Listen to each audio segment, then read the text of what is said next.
ഈ കഥ ബലരാമൻ്റേതാണ്. ആദിശേഷൻ്റെ അവതാരം.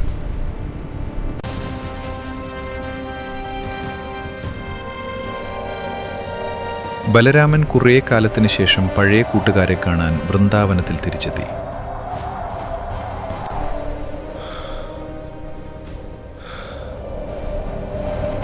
അന്ന് രാത്രി നല്ല ആഘോഷമായിരുന്നു. പാട്ടുണ്ട്, നൃത്തമുണ്ട്.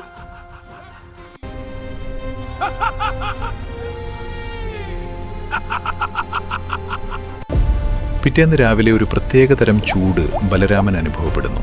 അപ്പോഴാണ് താഴെ യമുനാ നദി കാണുന്നത്. നല്ല തണുത്ത വെള്ളം ശാന്തമായി ഒഴുകിപ്പോകുന്നു. ബലരാമൻ ഒരു തീരുമാനമെടുത്തു. വറ്റി വരണ്ട ഈ പ്രദേശത്തേക്ക് നദിയെ കൊണ്ടുവരണം. നദിക്കരയിൽ ചെന്ന് നിന്ന് വിളിച്ചു പറഞ്ഞു, യമുനെ, ഞാൻ ബലരാമനാണ്, ഇങ്ങോട്ട് വാ. യമുനെ ഒന്നും ചെയ്തില്ല. ബലരാമനെ അവൾ വകവെച്ചതേയില്ല. യമുനയുടെ അവഗണന ബലരാമൻ്റെ ക്ഷമ നശിപ്പിച്ചു. ബലരാമൻ്റെ മുഖം മാറി. അവൻ്റെ ആയുധമെടുത്തു. ഹലായുധം, ബലരാമൻ്റെ കലപ്പ. ആ കൈ ഇരുമ്പിൽ തൊട്ടപ്പോൾ ആയുധം ഉണർന്നു. കലപ്പ ഉയർത്തിയപ്പോൾ ആകാശം ഇരുണ്ടു. ഇടിവെട്ടി. കാറ്റിരച്ചു വന്നു. കലപ്പയും പിടിച്ച് നേരെ നദിയിലേക്ക് ഓടി. ബലരാമൻ നദിയോട് പൊരുതാൻ ഓടിച്ചെല്ലുകയാണ്. ആ കലപ്പ യമുനയുടെ നെഞ്ചിലേക്ക് ആഞ്ഞിറക്കി. ഭൂമി പൊട്ടി. മരങ്ങൾ ചരിഞ്ഞു. പാറകൾ പൊട്ടിത്തെറിച്ചു. ഒരു ഭൂകമ്പം വന്ന പോലെ. പിന്നെ യമുനാ നദിയെ മുഴുവനായി വലിച്ചിഴച്ചു.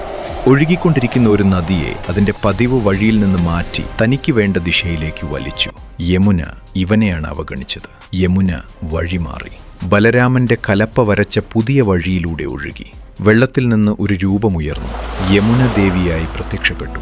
മുഖത്ത് ഒറ്റ ഭാവം, പേടി. നേരത്തെ അവഗണിച്ച അവളുടെ ധൈര്യമൊക്കെ പോയി. ബലരാമൻ്റെ കാൽക്കൽ മുട്ടുകുത്തി. ക്ഷമിക്കണം ഹലധര, അങ്ങയുടെ ശക്തി ഞാൻ അറിഞ്ഞില്ല. ഇനി അങ്ങ് പറയുന്ന വഴിയിലൂടെ ഒഴുകാം. ബലരാമൻ ശാന്തനായി. യമുന ഇന്നും ഒഴുകുന്നുണ്ട്. ബലരാമൻ അന്ന് വലിച്ച വഴിയിലൂടെ. ബലരാമൻ കലപ്പ തോളിൽ വെച്ച് തിരിഞ്ഞു നടന്നു. ഹലധരൻ, ബലഭദ്രൻ, ബലരാമൻ.